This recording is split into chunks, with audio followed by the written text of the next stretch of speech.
อบบุญขอบคุณทางพระอาจารย์ไพฑูรย์ที่ช่วยเหลือหลานก็ขอให้เพิ่นอยู่ดีมีแรงความเจ็บบ่ให้ได้ความขัดบ่ให้มีปรารถนาสิ่งใดขอให้ได้ดังสิ่งปรารถนาสาธุ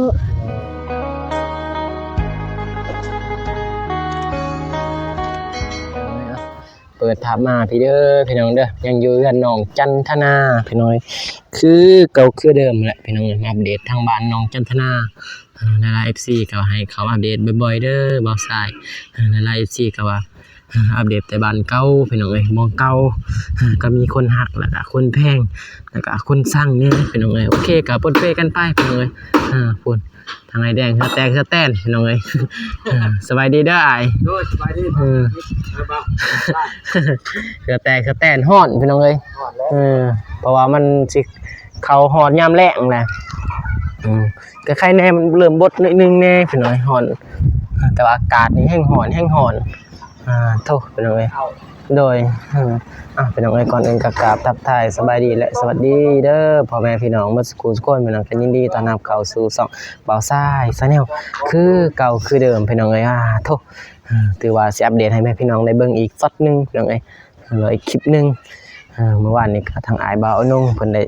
ถ่ายไปพี่น้องทางใหม่น้องพินพี่น้องคือว่าเด้งเข้ามาเทละน้อยพี่น้องใหม่น้องพินก็สิน้องพินก็เดี๋ยวบ่ได้เข้าแบบเดทก็โดนเติบแล้วพี่น้องบ่ได้ไปหาทางน้องพินเพิ่นพี่น้องก็ไปถามทางงบบัตร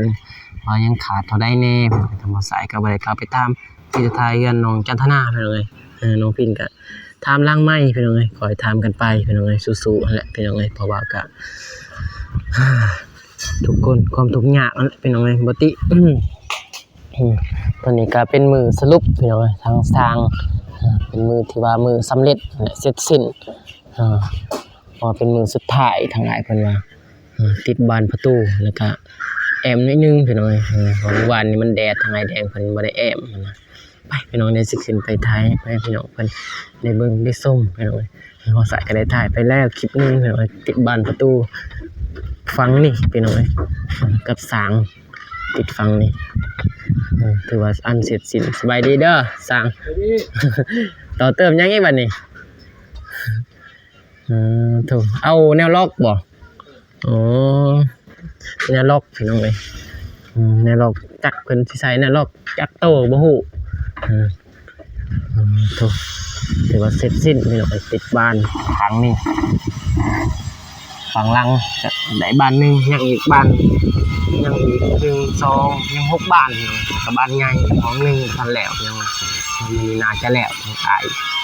สร้างติดมากับน้องบุษบาแหละถึงสวัสดีเด้อ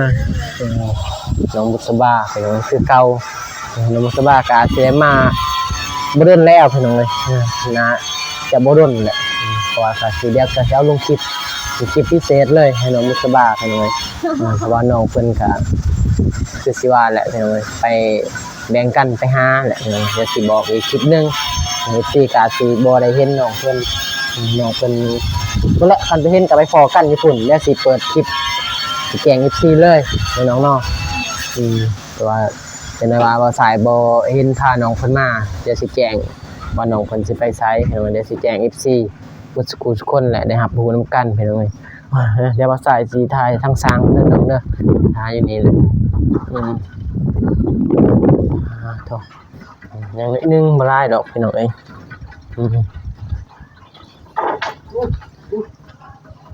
ด้บ่ไอ้แดงคนเดียวโอ้เกือบ10,000ตกบ่จักตกดีแต่บ่ถึกเซาได้นี่โอ้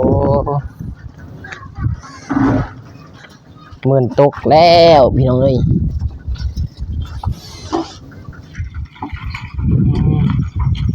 ป้าพี่น้องได้ขึ้นไปถึงดีแต่บ่ถึกหินดีแต่บ่ถึกหินเหรอวะ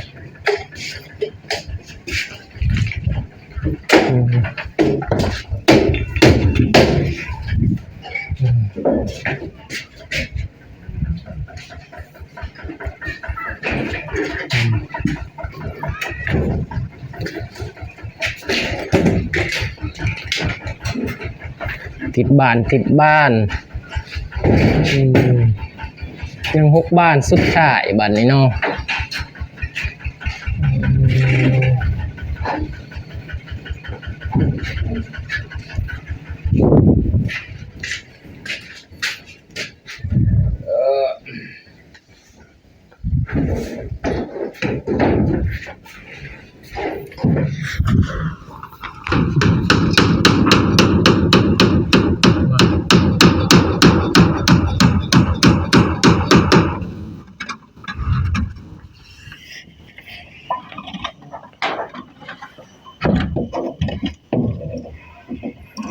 ต้องได้ป้าดีกว่าทางนั้น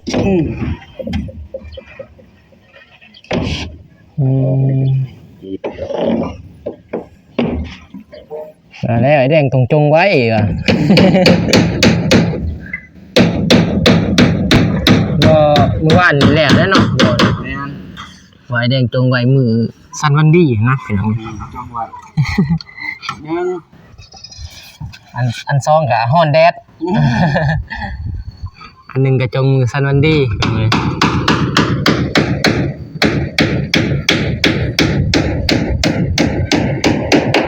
สำเร็จมันอ๋อสบายดีเด้อทางนั้นคนดินบอก คือสิบได้ยินดอกพี่น้องเอ้ยมัน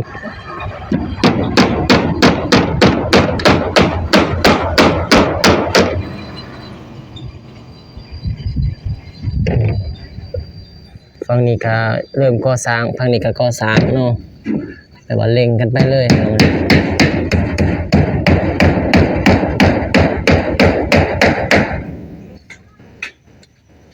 บ่หิวข้าวเอาไว้เด้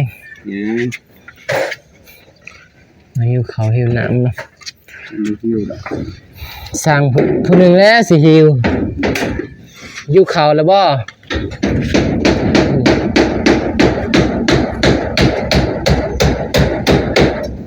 ไอ้แดงกำลังมาไปน้องเอ้ยเพิ่นเมื่ออายเพิ่นเมื่อยามบ้านเมื่อยามตอนยามดี เพราะว่าถ้าบ่ยามมันก็สิเน่าเพิ่นว่าตอนรีนี่แหละ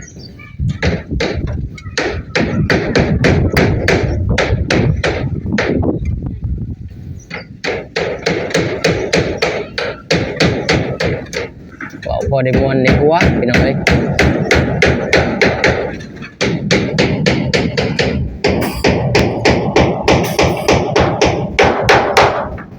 ตรงนี้เพิ่นก็ก่อสร้าง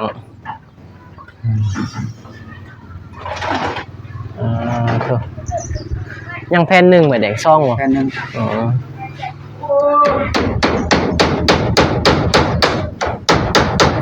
เป็นยังได้สร้างเป็นยังได้หมดไฟแล้วตอนมาทำมิตรกาสากไหวตอนติดนั่งพากันพากันนั่งทาอันนั้นเบ็ดตัวนั้นสากทอดสากทอดสากนะมัน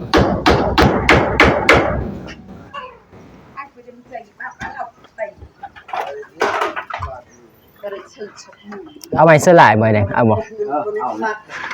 เดี๋ยวเอาไม้สลายก่อน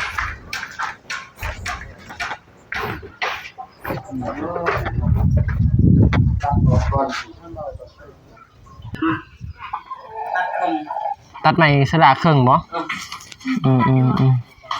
นึงสิตัดก่อน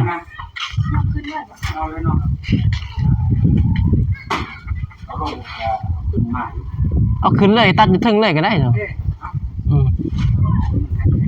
เลยเดี๋ยวไม้สลายอีกบ่พอเพียงเลย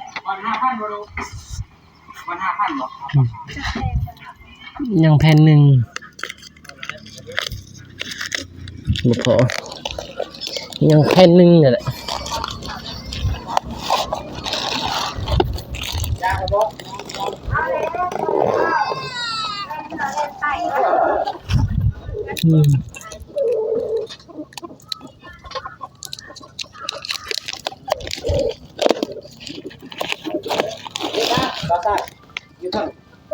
โอ้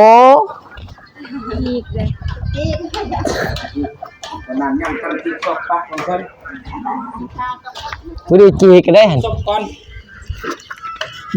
บ่เห็นอยู่เทิงนี่เนาะ จะได้จังเลย วางหักได้เด้อนี่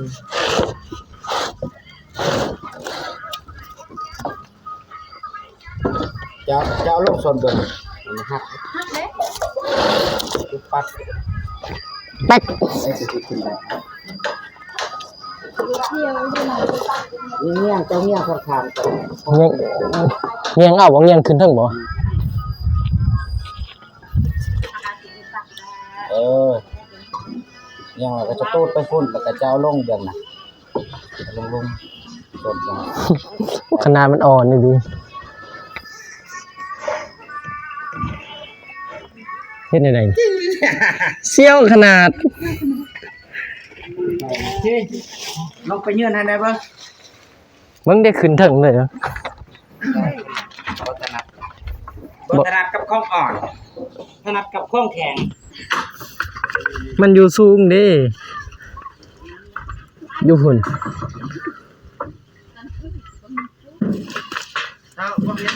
ไอ้เล็กได้ไปดิ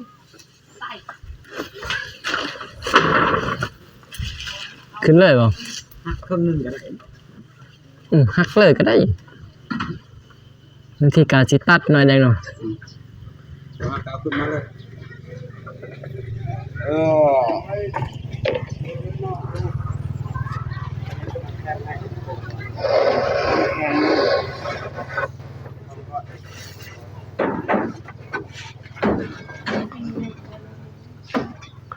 วัฒนัดกับของอ่อนนี่ เร่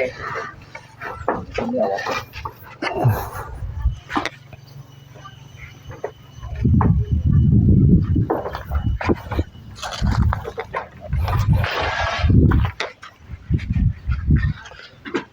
ไปใส่อยู่ก็แรก ไปขึ้นไปถึงนะจับกล่องเอง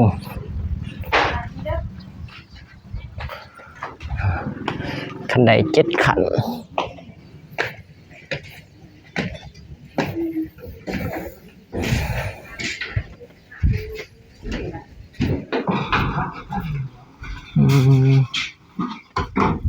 เรียบร้อยน้อยค้างเนี่ย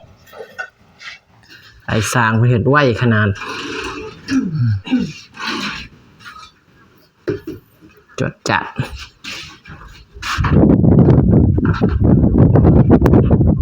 เลือดในบ้านบนแอมนี่แน่นอนรอถาเอมแล้วก่อนนะ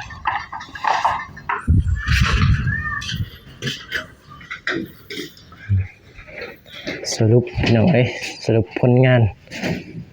สำเร็จเสร็จสิ้นบ้านน้องจันทนาบ้านประตูบ้านใหญ่เป็นยังไง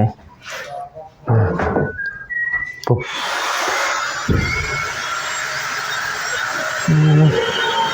ขัดเลยสุดยอด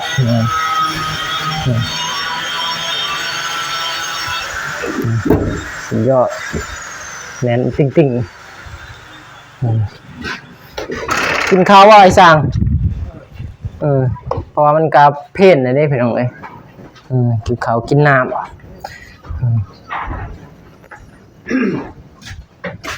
มันสิเข้าบ่ายโมงได้ได้นี่บ่ายโมงหนึ่งไปบ่ายเท่าไรแหละเบิ่ง12 โมง 40 นาที12 โมง 40 นาทีแล้วพี่น้อง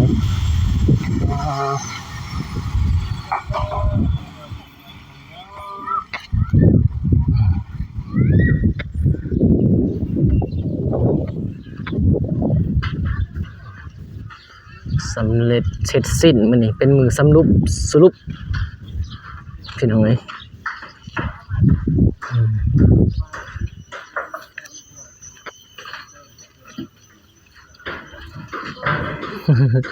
เฮ็ดหยังเฮ็ดหยัง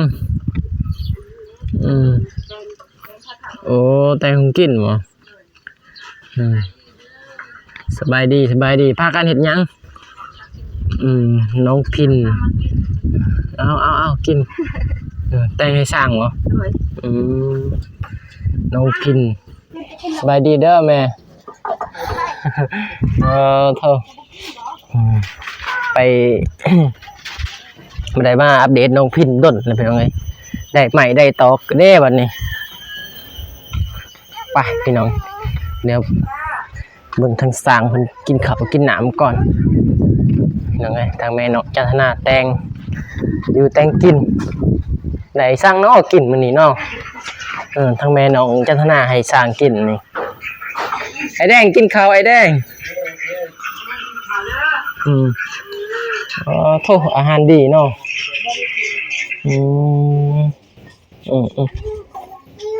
โอ้ยกินก็มากินอยู่ บ้านเราก็ทีไผอีกบัดนี้โอ้คือว่าขิงแวบอยู่ฮะโอ้ขิงแวบขิง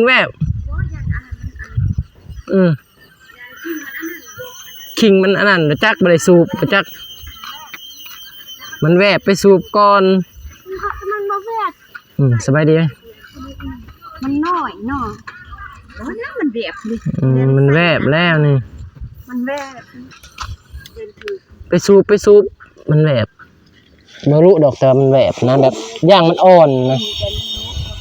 ย่างมันอ่อนเนี่ย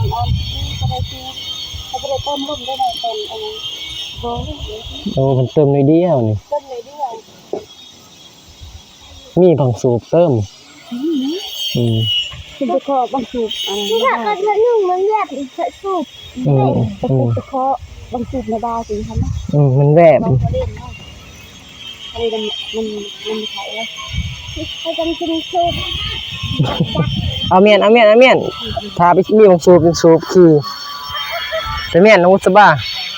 บ่ฮู้จะใส่นี่นะน้องพินนะเป็นทีมน้องพินน้องจันทนาแล้วปีนี้ไปใส่ไปบางสูบบ่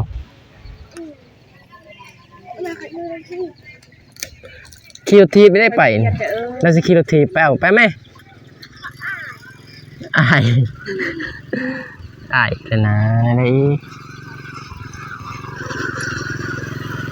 อยากได้บนน้ำสบาได้รถทีบ่ตองอันนี้แบบตัดสุกได้แล้วจังได๋ก็ออกเมื่อแหละเพราะว่าพอทางใดนู่นน่ะเพิ่นบ่มีกอไปก่อนแหละเพิ่นนี่จังได๋ก็ออกเมื่อแหละบ่ขอบใจหลายๆมีแต่มื้อใดสิขึ้นเฮือนบ่ได้แจ้งบ่ได้แจ้ง4เพิ่นมันเซาเนาะแต่ว่าถ้าเบิ่งก่อนเนาะแต่ว่าเรายังบ่ได้ว่าถ้าปรึกษานำอันนั้นทางอ้ายบ่าวนงหรือว่าทางอ้ายบ่เตียงแน่เนาะปรึกษาเบิ่งว่ามื้อใดสิขึ้นหรือว่ามื้อมีงบหรือว่ามีเงินนั่นแหละแต่ว่าเฮาบ่มีเงินแม่นบ่มีเงินปรึกษานำปรึกษานอกไม้ก็ได้หรือว่าลังไม้ก็ได้ก่อนนะมันบ่ติละตัวนี้ว่าขนาดเฮ็ดเฮือนนะก็ยังบ่มีเนาะขนาดเฮ็ดเฮือนก็ยังบ่มีก็ย้อนว่ามื้อนี้มันสำเร็จเพิ่นว่าทุกสิ่งทุกอย่างเฮาบ่มีหยังเลยงามได้บ้านเนาะเพิ่นส่งถือว่าส่งงามดีส่งไอเดียจะได้แบบนี้ครับเฮ็ด2ห้องพอดีอยู่พอดีนอนนะถ้าเฮ็ดซุ่มกว่านี้เฮามีเงินเฮาก็ลุ่มก็ได้ก็อยู่ทางลุ่มนี่ก็ได้อีกได้ก็ได้เนาะคือว่าคือเอื้อยก็มีแต่3คน4คนเนาะถ้าน้องเพิ่นเอาผัวเอาหยังพุ่นเนาะบ่ทันฮู้อนาคตว่าถ้ามันเต็มก็ก่ออยู่ลุ่มก็ได้เป็นเฮือนชั้นครึ่งเนาะพอเฮ็ดไว้ซำนี้มันก็โอเคแหละใจเนาะบ่มีแล้วแหละพี่น้องเอ้ยอีหละอีเลือแหละแต่ภาษาอันนี้ถือว่าหลายปีเติมแหละสิได้ถ้าแม่น้องจันทนานี่ฟันบ่คือบ่ฟันเลยเนาะฟันเลยแม่เพิ่นว่าบ่คิดเลยว่านะมีแต่อยู่ในนั้นเลยเนาะหาเงินซื้อข้าวซื้อน้ำกินในนั้นไปเนาะ แต่บ่คิดเลยเนาะว่าสิเฮ็ดเรือนเฮ็ดซ่าน แม่นนะ บ่ได้คิดบ่ได้คิดว่าสิได้อีกแล้ว มีแต่ว่าหาเงินซื้อเขาวประทังชีวิตซะเนาะ คิดว่ามีผู้ใหญ่ใจดีช่วยซื้อข้าวก็มีแฮง เดี๋ยวว่าดีใจแล้วสำนั้นเฮา ดีใจห เพ ลาย ราะว่าเฮา เติบเป็นหั่น เพราะว่าเฮาก็บ่เคยได้เนาะ เฮาบ่เคยได้เพื่อเฮาสิได้ ถือว่าเฮาก็ สองสอบมันบ่แม่นนิดหน่อย แม่นเลยสอบหนึ่งก็ไปรับจ้างก็ระบบหา6 7มื้อพุ่นแหล้วเนาะเดี๋ยวนี้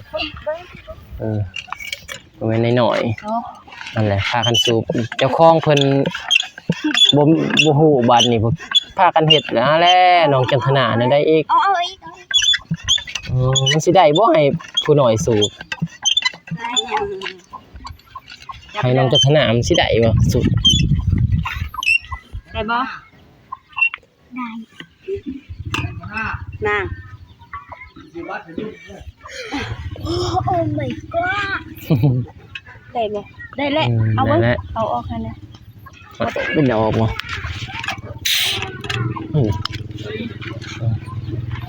มันแหวบนะซื้อมาแต่อาหารก็สูบหน่อยนึงแม่น ขอบบุญขอบคุณทางพระอาจารย์ไพฑูรย์ที่ช่วยเหลือหลาน ก็ขอให้เพิ่น ขอให้เพิ่นดีๆมีแรงความเจ็บบ่ให้ได้ความขัดบ่ให้มีปรารถนาสิ่งใดขอให้ได้ดังสิ่งปรารถนาสาธุ เรียบร้อยพี่น้องเอ้ยทางนาบ่าวก็สอกเมื่อเด้อ ดู ไป ให้บ่เป็นแบบที่ บ่เป็นค่อยสิ บ่เป็นข่อยขี่เป็นบ่รถใหญ่ใช้รถน้องเด้อซั่น เอาฝากคนดิ เอาขี่รถใหญ่นี่แหละไปๆ เป็นบ่ขี่รถใหญ่ มันโยดเย็น ย่านบ่เป็นก็ไปเอารถน้อยน้องเด้ย่านรถใหญ่มันบ่ถึงตีนเด้สิล่มเด้คนน้อยๆนี่รถใหญ่ ผู้น้อยบ่ติแล้วโอเคพี่น้องก็ทางบ่สายก็สิจบคลิปพี่น้องเอ้ยออกเดินทางเมื่อแหละพี่น้องเอ้ยมาเสร็จสมบูรณ์วันนี้เป็นมือสรุปทางสร้างเพิ่นแน่ทางบ่สายก็สิออกเดินทางกับน้องบุษบานะก่อนอื่นก็ขอขอบใจทางผู้ใหญ่ใจบุญทุกๆท่านที่เฮ็ดเฮือนน้องจันทนาก็ขอให้ผู้ใหญ่ใจบุญทุกๆท่านจงมีแต่ความสุขกายสุขใจปรารถนาสิ่งใดขอให้ได้สิ่งนั้นให้น้องปรารถนาความเจ็บจะได้ความไข้อย่ามีขอให้ห่างให้มีให้ร่ำให้รวยเปิดสุขุสุคนเด้อพี่น้องเด้อไปพบกันใหม่ในคลิปหน้าพี่น้องคลิปนี้ก็สิขอกล่าวคำว่าสบายดีเด้อพี่น้องเด้ออยู่ดีมีแห้งหมดสุขุสุคนพี่น้องเด้อโอ้ย โอ้ย เป็นหวัดไปพี่น้องมีคนจมห้าอะไรพี่น้องเลยไปพบกันใหม่ในคลิปหน้าพี่น้องคลิปนี้ขอกล่าวคำว่าสบายดีเด้อพี่น้องเด้อ